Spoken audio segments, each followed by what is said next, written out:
So this is my review of Switch, which is by two brothers with the last name Heath. I think one's Chip and the other one maybe Hugh, not really sure. But this was an excellent book that I really enjoyed. In terms of schema creation, it was amazingly clear. So it had stolen an analogy or a metaphor, I'm not exactly sure what you call it, from The Happiness Hypothesis by someone Haidt, H-A-I-D-T.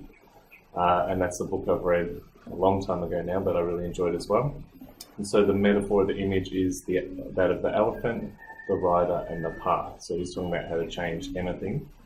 And I think you could find it applicable to any type of change, including changing your classroom climate or changing your outcomes for your students or anything like that. But basically the elephant is your desires, your urges, and that's about 90%.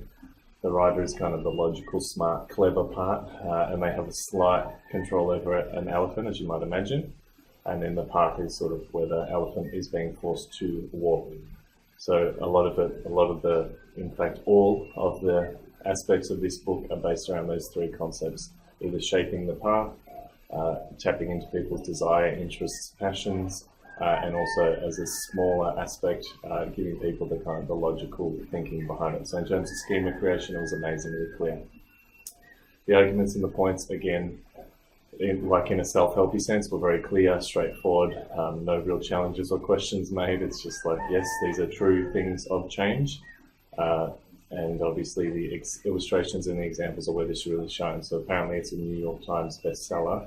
And I think the illustrations and the examples are more than partly the reason for that. So it's an exciting and thrilling read because of this. It tells you things that are relatively clear, and it gives you really amazing examples from a whole range of industries, including partly from education. And then obviously it's the lack of educational applicability that will detract from the score of the book, but just a really strong book. The audience for this would obviously be anyone in leadership, anyone in change, people trying to change people's mindsets, so leaders, assistant principals, even middle leaders at schools, just anyone really. I'd recommend it to a whole range of people actually. Omissions and questions, as I said, the scheme is so clear and straightforward that there's not really anything that was glaring or missing, and because it's not in my field of expertise of education, there's nothing that I can really attack or approach. Maybe people with more knowledge of business would be able to, challenge some of the examples and question their validity, but that's obviously not my area.